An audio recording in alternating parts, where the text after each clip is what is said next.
Hi,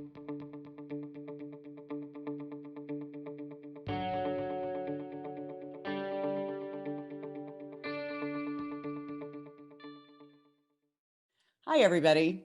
Happy Thursday and welcome to the Cannabis Forum. It is our intention to create collaborative conversations around the industry, science, politics, and culture of cannabis. Tonight, I'd like to introduce you to Dispensary License Group Missouri Wild Alchemy. Owners Scott Hitchcock and Jason Crady both joined me for interviews, and I am delighted to share those with you tonight in our last episode of 2020. We expect to see you back again after the first of the year at the Cannabis Forum. I hope you enjoyed tonight's interviews. Hi, I'm Karin Spinks Chester, and I'd like to welcome you to the Cannabis Forum. It's our intention to create collaborative conversations around the industry, science, politics, and culture of cannabis. Tonight, I am super excited to bring to you an interview with Jason Crady of Missouri Wild Alchemy. I'm really excited to tell you their story. Jason is here with us tonight. We're in their beautiful facility in O'Fallon, Missouri. This is one of probably going to be my favorite story to tell. So, Jason, I would just love for you to tell us a little bit about you and how you got interested in cannabis. Well, actually, I'm a firefighter paramedic in St. Louis County, and back in 2016, firefighters actually had more suicides than line-of-duty deaths. So when the law first came out, we talked about PTSD and veteran suicide, but it's also happening in the fire service. So I kind of was talking to my family about it, and we decided that, this is something that we would like to work towards ending the stigma on cannabis and actually work to help firefighters, paramedics, first responders, military, and just anybody who's having a tough time dealing with life and how complicated it can get to be able to turn to a natural plant like cannabis versus opioids or excessive alcohol or, very heavy pharmaceuticals. And this is a family operation, so your primary business partner is your father-in-law, correct? That's correct. My father-in-law and, just three of us and all family-owned business. We're all local. We've lived here our whole lives, and we're going to operate this as, a mom-and-pop cannabis shop. I'm really excited about that. Yeah. And you've had a little bit of a challenge with the name. So Missouri Wild Alchemy was not the original name of the company. Correct. And in fact, your LLC is under Missouri Wild Apothecary. Correct. Okay, so tell me that story. So initially we were Missouri Wild Apothecary. We actually had some pharmacist involvement at the time, and we were contacted by the Board of Pharmacy about if we had pharmacist involvement, which we did, and they still did not want us to use the name due to some of the regulations. I guess that there was some miscommunications between them and the DHSS, and we just decided it would be more cohesive and a little bit easier if we just, pivoted and switched gears and just changed the name altogether. And we actually came to the name Missouri Wild Alchemy, which I actually think we like a little bit better. It's really cool. You can see the definition behind us on the wall, and, we're just taking it in stride. So I'm really excited about the idea that you're going to have a pharmacist on staff, and I'm excited about the potential that offers for patients who are dealing with chronic pain.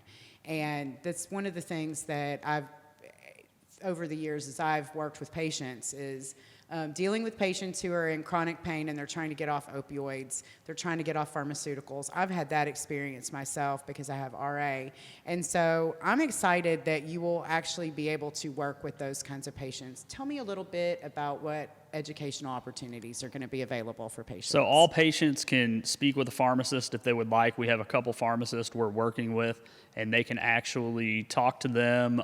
There's a lot of interactions that cannabis can have with certain prescription medications, and we feel like education and educating patients as this new industry arrives here in Missouri will really help reduce the stigma by educating people so they know what they're getting into, they know how cannabis is going to interact with their medications, and that they can feel comfortable in knowing that they're talking to a pharmacist, that's actually educated in pharmacy. They're very highly educated. Both of ours are doctors of pharmacy, and they actually, they care about these patients so much. And as we know with the medical field, there's just not a lot of information regarding cannabis due to the fact that there's no randomized trials and large studies. And so it's something that I feel like we can work towards to help end the stigma of cannabis by working with the physicians. There's a couple local physicians that we're also working with that are totally awesome. They get it. They understand what this is. They are very excited. They're willing. They actually, are writing cards for people. And, we're super excited to be working with them. And, they are going to change the industry. Well, I'm really excited. 2 locations in O'Fallon, and this one is, it's kind of in the middle of a major kind of shopping area. Right, yeah. I've seen some places that are kind of, far flung, but this is in the midst of the community. Right. How has it been dealing with the community? The community's been great. O'Fallon has been so awesome to deal with from the very beginning. They've been so helpful, and they really, when I first started talking to them, they said, hey, we understand that cannabis is coming. We want to help. We want to be involved. We've been working very closely with them, and they've actually just been totally incredible to work with. So we're super excited. This location is actually on West Terra Lane. It's right at Highway 70 and Lake St. Louis Boulevard. So some people might think it's Lake St. Louis, but it's actually in the O'Fallon municipality. And then we also have a spot right at Highway K and 40. So we have the 40 side and the 70 side, and both in O'Fallon. And you're looking at this facility opening mid-December? We're hoping for, originally we were thinking mid-November. It may be pushed back to late November or early December. And then the second facility probably towards the late portions of December. That's exciting. Yeah, super exciting. So tell me a little bit about what the patient experience is going to be like when they come in. So when a patient first comes into our facility, they will walk right into our waiting room. They will be greeted by one of our receptionists. They'll scan their ID or their patient, medical card, which will input them into our system.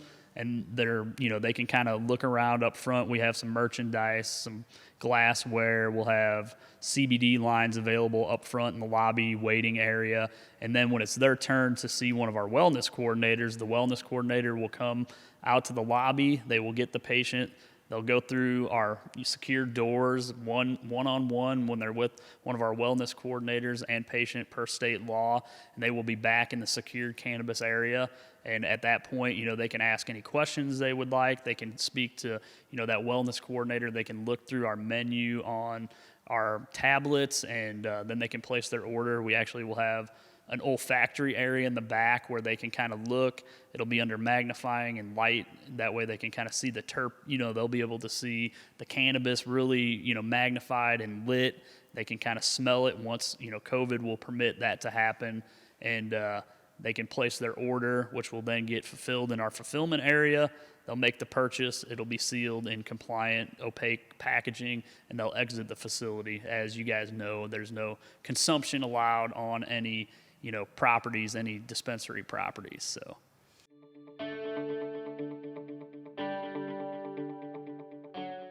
Jason, tell me a little bit about the word alchemy. So alchemy is taking something ordinary and making it extraordinary. So in our example here on the wall, we went with the total literal Webster Merriam definition of alchemy, which you can see behind us is a process, a power or process that changes or transforms something in a mysterious or impressive way. Really, there's a couple different definitions of alchemy, but that one we just thought was really cool, would look really cool on the wall. We hope people like it, as much as we do, and that's really, why we chose it. I think it speaks to the transformative power of cannabis and how it can change patients' lives. That's what I think. That's why I love it. And transform it into these edibles and these tinctures and stuff. So it's not just the raw flower. The alchemy and the way that the alchemy can, work with the cannabis industry is really cool. So we're in the olfactory area of Missouri Wild Alchemy. Jason, tell us a little bit about how this area is going to function once the dispensary is open. So once the patient is with our wellness coordinator and they've come back into the area where we're selling the cannabis, they can come over to the olfactory area and they can actually take a better look at the cannabis that we have, for them, and possibly even smell it once, COVID restrictions loosen up and everything. So what would happen is they would come up, their wellness coordinator is going to come back here, they're going to pull out a flight, then they're going to bring the flight over here, which this will be lit underneath.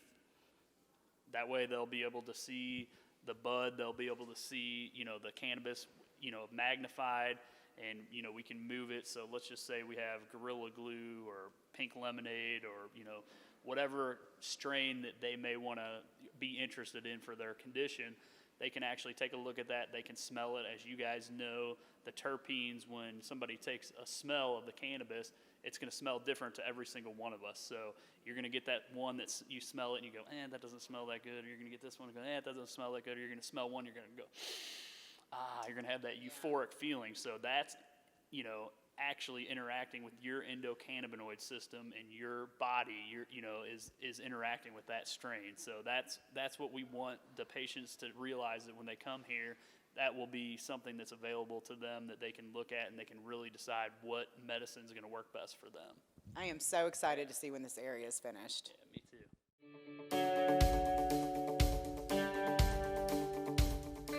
You're Scott Hitchcock. You are the COO of Missouri Wild Alchemy, and you're in partnership with your son-in-law Jason and your daughter, right? Right, exactly. Yes. Tell me a little bit about how you got interested in cannabis. You have an engineering background, and it looks like you've done a lot of city planning kind of work and things like that. So I really get how that translates into this kind of project, but talk to me a little bit about that and how you got involved in this project to begin with. Well, cannabis has been around since I was a kid, but growing up, it was on a different level than it is now. Now, we've got 32 states. I guess we're the 33rd state. Well, I guess there's more now after the election, but that have legalized cannabis or cannabis in some form. So Jason and Nikki, my daughter Nikki, she's the pharmacist, so she's got her doctor or PharmD from St. Louis College of Pharmacy. She's been dating Jason for ever, I don't know, 17, so 14 years or whatever that is, a long time. So, Jason being the firefighter that he is, and, we're family, and they'd be over at the house all the time. Jason and Nikki, well, Nikki really bringing it to me, saying, hey, cannabis is definitely, something that's up and coming. She had been watching it for a long time, and being the pharmacist, and, seeing all the, addictions to opioids and, all that stuff, and me being an engineer, I don't see any of that. I mean, I live in my own little corner of the world, and, they're on the medical end of it, and my daughter's like, this is something really that they were interested in, and Jason be interested because he's a firefighter, and he sees a lot of PTSD with his firefighter buddies and all that. So they kind of brought it to me. We talked about it a little bit, Then there was a ballot initiative in 2018. And we were here, I guess it was like over 4th of July weekend or something like that. We were kind of kicking around talking about it. They had said, hey, this is something that we're interested in. Would it be something you're interested in? I'm like, well, yeah. I said, this is definitely, it's like a new frontier. You know what I mean? It's like prohibition's being lifted. It's something brand new, And so, Nikki and Jason brought it to me, and they're like, is this something you'd be interested in? I'm like, well, yeah, absolutely. I said, this sounds very interesting. And what I brought to the team is I speak fluent municipality. So I've been a municipal engineer for 30 years or whatever. Got a lot of contacts out here in kind of St. Charles County, because I've done a lot of engineering out here in St. Charles County. And that's where our dispensaries are, out here in kind of O'Fallon. So Nikki and Jason knew, that I'm interested in new horizons. So, like when you quit your job, your radar is open for more stuff. You know what I mean? When you're sitting in an 8 to 5, you're just interested in getting off work. And when you're off work, you just want to do your thing. But you kind of work for yourself. It gives you a different attitude completely about everything, And so they're like, well, we've got this, opportunity, in 2018 or whatever it is, we could apply for these licenses. And, we kicked it around and thought about it and go, man, there's a huge financial commitment, and we were talking about it before even the applications came out, but Jason in his firefighter end of it has contacts, that are kind of in the industry, and he knew kind of people. So we started meeting with them a little bit and started talking about it a little bit, and it got a little more real, and we got into it a little more. And, and finally, we decided, let's jump in both feet. So all three of us got together, started putting together, the punch list for the application. And probably, the most difficult part that I was kind of involved in is really finding the real estate, because that's where I guess my municipal background helped a little bit, because I speak fluent municipality. But the state's regulation said, you have to be 1,000 foot away from a school, 1,000 foot away from a daycare, and 1,000 foot away from a church. There's a church everywhere. There's churches in strip malls. Indeed. They're everywhere. So we started looking at the municipalities that were proactive and were looking at the the ordinances before the actual laws came out, and that's how we kind of zoomed in and where we're at, in our real estate in O'Fallon on the north side and the south side. And that was kind of my input, you know what I'm saying? Going, they're going to be really easy or good to work with, you know what I mean? And they've already got their ordinances in place. So that's kind of my end of it and kind of how I got into it. But I'm super excited for everything to start here pretty soon. We're getting really close. We're getting really close. Dispensary 2 is the one at Lake St. Louis Boulevard and Highway 70 is what we call Dispensary 2 because it's 000176. The other one is 000126. There's 192 of them. So we call the other one that's kind of behind D2 at Highway 40 and 70. But D2, the building will be done by the end of the week. I mean, our security will be in. They're the Elliott Data, our camera guys are in there right now. All the servers and everything are going in. When you were there, it was all painted and everything ready to go. But now all the IT and everything is being installed right now. Super exciting. But like I said, they're in Cancun. What do you think is the biggest challenge that you face? From here going forward is getting over.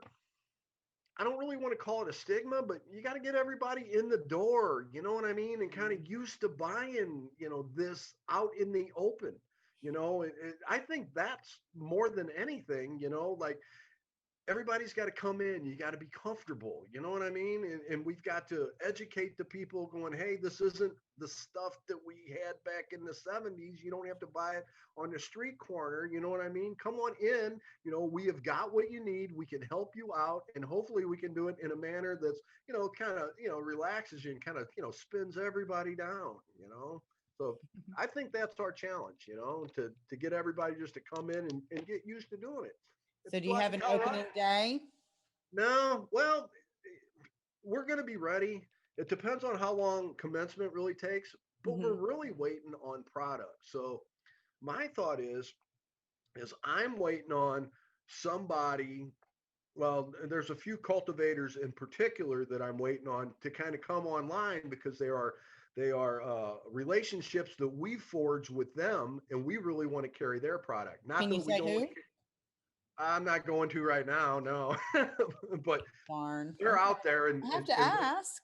Yeah, I hear you. Yeah, I'm not. Well, see, I'm not handling those contracts. That's kind of Jason and Nikki handling the contracts. But even before the application process, we've met some of these guys, and we have relationships with these guys, and they're kind of in the same boat that we are. You know what I mean? Like trying to get up and running by your commencement date. We're all right up against the deadline. So. Yeah. And I'm kind of waiting to see some of their product, come out. We'll carry everybody's product, and I really like the cultivators that are out there already. But I'm telling you, man, there's some guys that are coming online. They're gonna knock your socks off. They're just. I agree.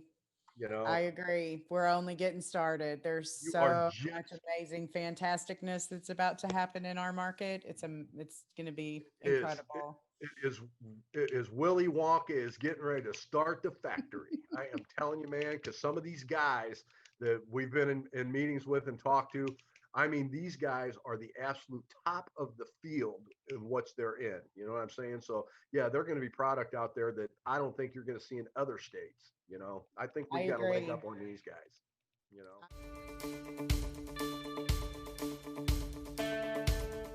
So tell me a little bit about what the patient experience will be like in this area. So this is our what we call circle desk. So the patient will come up and our wellness coordinator will be inside here. This is where our point of sale system will be. So we'll actually be able to rotate that around. You will be able to see what our wellness coordinator is seeing, which is our on-hand inventory. And as you're going through making your selection, what you'll do is they will actually place the order here.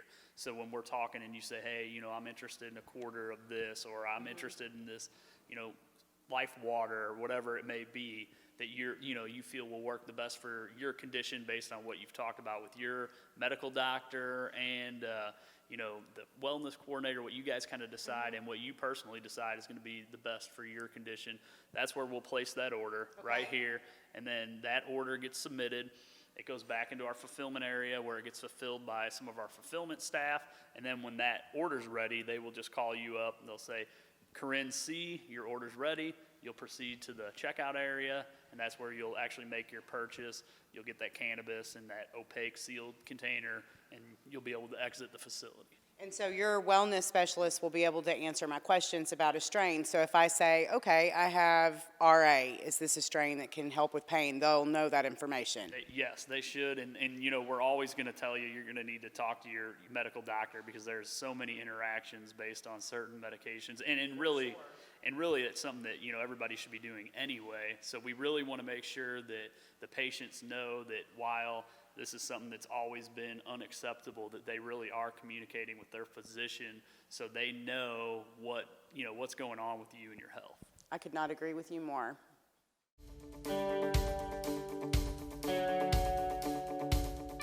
You mentioned earlier about firefighters and PTSD, and I wanted to ask you about that. Tell me a little bit about working with firefighters that are dealing with PTSD. So a lot of firefighters, as you know, they see these horrific things, so we are dealing with certain things from vehicle accidents with, people trapped or people that get ejected or, people that get shot or people that get, shoot themselves. And we, we're seeing this and their families. And, and sometimes that's some of the hardest things for people, like when you're in a house with, a lady who just lost her husband of 50 years, sometimes dealing with those survivors is sometimes just as traumatic for our members as the actual horrific events. It's really weird because we always associate PTSD with, the gruesome shootings and stuff like that. But, really, unless you've been in these types of situations, sometimes people may not understand, but it's something that we want to bring to light, for the fire service, because it's one of those things for fire, police, EMS that,